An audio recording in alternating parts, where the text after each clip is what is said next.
Hello दोस्तों। तो आज की इस वीडियो में हम बात करेंगे एक स्ट्रेटजी के बारे में जिससे आप स्टॉक फाइंड आउट कर सकते हैं और अच्छा सा एसएल और टारगेट भी आसानी से डिसाइड कर सकते हैं। और इसमें कोई ज़्यादा ज़्यादा ज़्यादा कुछ जानने की ज़रूरत नहीं है। ये सिंपल स्ट्रेटजी है और इस स्ट्रेटजी का यूज़ करके आप स्टॉक को फाइंड आउट और इंट्राडे और स्विंग ट्रेड हर तरीके से इस स्ट्रेटजी से आप ट्रेड कर सकते हो मार्केट में। तो ये स्ट्रेटजी ज़्यादा कॉम्प्लिकेटेड नहीं है, बहुत ही सिंपल है। इस स्ट्रेटजी में हम 200 मूविंग एवरेज का इस्तेमाल करेंगे। अब ऐसा नहीं है कि इस मूविंग एवरेज का इस्तेमाल करने का मतलब ये है कि आपको डेली का टाइम फ्रेम ही चाहिए या आपको घंटे का टाइम फ्रेम चाहिए। हाँ, आपको जोन से टाइम फ्रेम पे ट्रेड करना है, आप उस टाइम फ्रेम पे ट्रेड कर सकते हैं। लेकिन ये स्विंग ट्रेड में काफ़ी अच्छा काम करता है क्योंकि मैंने काफ़ी बैक टेस्ट करके देखा है और मैं most of the time stock भी इसी स्ट्रेटजी पे फाइंड आउट करता हूँ। तो इसमें कैसे आपको ट्रेड करना चाहिए, क्या क्या देखना चाहिए और मूविंग एवरेज के पास प्राइस कहाँ पे होना चाहिए, जब जाके आपको एंट्री लेनी चाहिए और क्या किस चीज़ का हम एसएल रख सकते हैं। तो चलिए हम शुरू करते हैं। तो इसमें आपको कुछ नहीं, एक स्टॉक है, स्टॉक को करेक्ट मतलब मीन्स मतलब उसे थोड़ा बहुत नीचे आना चाहिए और आपको एक परफेक्ट एक टाइम फ्रेम डिसाइड करना होगा। जैसे अगर आप 1 घंटे पे देख रहे हैं तो आपको 1 घंटे के हिसाब से ट्रेड लेनी होगी, मतलब वो स्विंग ट्रेड बन जाएगी। 30 मिनट पे भी स्विंग ट्रेड टाइप का बनेगा और 5 मिनट और 10 मिनट पे ये इंट्राडे टाइप का ट्रेड बनेगा। तो ऐसे में आपको एक टाइम फ्रेम डिसाइड करना है जिस टाइम फ्रेम पे आपको ट्रेड करनी है। तो जैसे कि मैं कुछ एग्जांपल आपको दिखाऊंगा। तो आपको क्या करना है, जैसे कोई प्राइस ऊपर की तरफ जा रही है, फिर उसके बाद वो नीचे डाउनफॉल में आती है हल्की बहुत आ रही है, फिर एक टाइम ऐसा आता है कि वो प्राइस कहीं खड़ी हो जाती है, मतलब साइडवेज में चली जाती है, गिरना बंद हो जाती है, मतलब थोड़ा बहुत ऊपर नीचे जाती है, फिर नीचे आती है, फिर ऊपर चली जाती है। तो वो एक एरिया बना देती है, मतलब एक साइडवेज टाइप का एरिया बना देती है। फिर उसके बाद अगर आपने कभी देखा होगा कि ब्रेकआउट आता है तो काफ़ी तेज़ी का आता है। तो ऐसी इसी तरीके से काम करती है ये भी।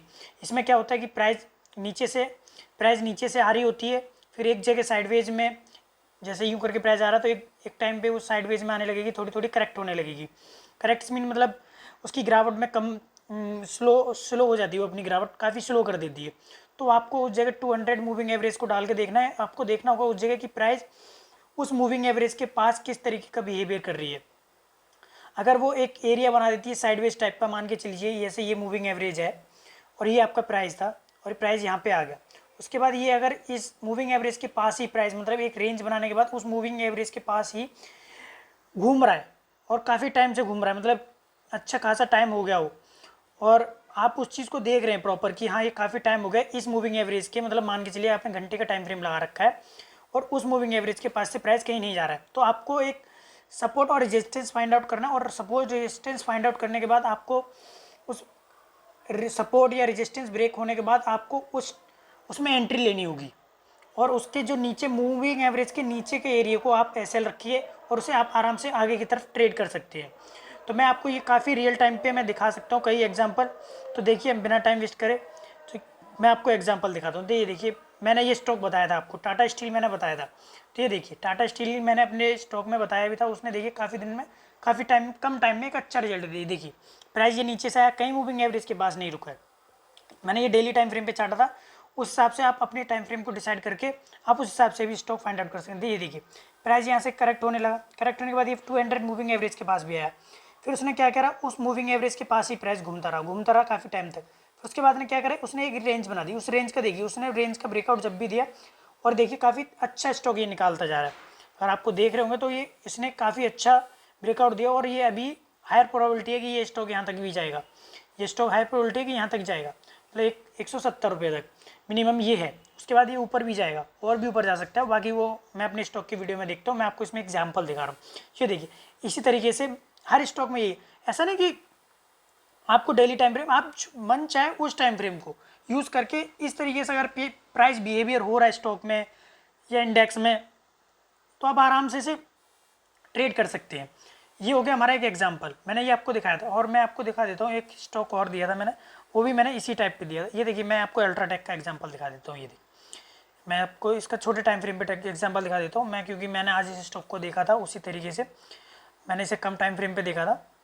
तो ये देखिए मैं आपको दिखाता हूँ 15 मिनट की टाइम फ्रेम। ये देखिए 15 मिनट का टाइम फ्रेम देखिए प्राइस एक अब ये देखिए पीछे भी अगर आप देखो, देखिए प्राइस ऊपर गया, उसके बाद यहाँ आया, उसके बाद ये देखिए यहाँ पे साइडवेज में हो गया और इस मूविंग एवरेज के पास ही प्राइस घूमने लगा। घूमने के बाद इसने जब ब्रेकआउट दिया काफ़ी तेज़ दिया, फिर उसके बाद ये देखिए नीचे आया, फिर इसी एरिया के पास सपोर्ट लेने लगा, फिर ये इस मूविंग एवरेज के पास ही ट्रेड करने लगा। फिर उसके बाद ये ब्रेकआउट देखिए तो आपको दिख ही रहा होगा किस तरीके का रिजल्ट दिखता है। मैं आपको कई एग्जांपल दिखा सकता हूँ, ऐसा नहीं कि यही टाइम फ्रेम। हाँ, लेकिन आपको एक चीज़ और याद है, ध्यान में रखनी है। अगर आप किसी स्टॉक को ट्रेड कर रहे हैं तो आपको डेली के टाइम फ्रेम पे उसे 200 मूविंग एवरेज के ऊपर ही वो ट्रेड करना चाहिए। उसके बाद प्राइस करेक्ट हो, उस में आप टाइम फ्रेम अपने हिसाब से डिसाइड कर सकते हैं कि कौन से टाइम फ्रेम पे प्राइस आके सपोर्ट ले रहा है, किस टाइम फ्रेम के मूविंग एवरेज के प्राइस काम कर रहा है। तो ये मैंने आपको एक मेजरली पॉइंट बता दिया है। तो ये देखिए, ये सेम ऐसे ही अगर आप देखोगे तो मैं आपको और कई एग्जाम, हाँ आप अगर आप देखोगे तो इसमें ये देखिए नीचे चला गया, ठीक है, यहाँ पे इसने ब्रेकआउट दिया, फिर ये नीचे आ गया, लेकिन ये मॉर्निंग की कैंडल में दिया, इसने ब्रेकआउट नहीं है। लेकिन आपको इस जगह सपोर्ट है रेजिस्टेंस फाइंड आउट करना होगा और आपको एक लोअर पॉइंट के पास का एसएल रखना होगा इसमें। मैं आपको और एग्जांपल दिखा देता हूँ। ये देखिए, ये देखिए, ये एग्जांपल, ये स्टॉक देखिए, मैं ये स्टॉक आपको दिखा देता हूँ। ये मैंने अपना, ये स्टॉक मैंने अपने उसमें भी दिया है, स्विंग ट्रेड के स्टॉक में। तो मैं आपको ये दिखा देता हूँ, डेली टाइम फ्रेम पे दिया है। ये देखिए, ये देखिए काफ़ी टाइम से ये स्टॉक यहाँ पे उसी साइडवेज में, अब ये इसने ब्रेकआउट दिया। आपको एसएल इस एरिया का कम से कम मैंने एसएल दिया ही दिया है, ये मैंने अपने तरीके से दिया। आपको अगर आपको वैसे सेफली एसएल रखना है तो आपको एसएल ये रखना पड़ेगा 217 रुपये का। और ऊपर के लिए इसके पास काफ़ी एरिया खुला पड़ा, क्योंकि ये 200 के पास काफ़ी टाइम से सपोर्ट ले रहा है। तो मतलब ये एक मेजरली पॉइंट है। अगर आप उसे ध्यान रखोगे तो आप अच्छे से स्विंग ट्रेड में अच्छी ट्रेड कर सकते हो। ये देखिए, मैं आपको दिखा सकता हूँ, इसमें भी एग्जांपल देखिए, मैंने नहीं देखा। ये देखिए 200 के मूविंग एवरेज के पास, ये देखिए ये इसने एक रेंज बना दी। ये देखिए, ये रेंज बनाने के बाद मतलब कहीं जा नहीं रहा है। तो आपको ये ब्रेकआउट देखा, ब्रेकआउट देखने के बाद ये देखिए ये स्टॉक ने कहाँ जाके रुका है। जितना टाइम ज़्यादा लेगा स्टॉक उतना ही ज़्यादा अच्छा रिटर्न देगा। ये देखिए ऐसे करके यहाँ पे भी ये करेक्ट हुआ होगा। अगर किसी टाइम फ्रेम पे आप देखोगे तो किसी मूविंग एवरेज के पास जाके इसने सपोर्ट ली। देखिए 4 घंटे पे लगा के देखते हैं इस एरिया को। देखिए, ये देखिए मैंने आपको दिखाया था 4 घंटे पे, ये देखिए 4 घंटे के मूविंग है, 4 घंटे के पास ये देखिए सपोर्ट ले रहा है। तो आपको कुछ नहीं करना, आपको एक टाइम फ्रेम डिसाइड करना और उस टाइम फ्रेम पे आपको उस मूविंग एवरेज के पास प्राइस को देखना है। और जब भी रेंज का ब्रेकआउट होता है उसकी रेंज का आपको नीचे का एसएल रख के आप ऊपर की तरफ ट्रेड कर सकते हैं। तो आज की स्ट्रेटजी में यही था। आज की वीडियो में बस इतना ही। अब अगले वीडियो में हम बात करेंगे कुछ नई स्ट्रेटजी और कुछ नए स्टॉकों के बारे में। धन्यवाद।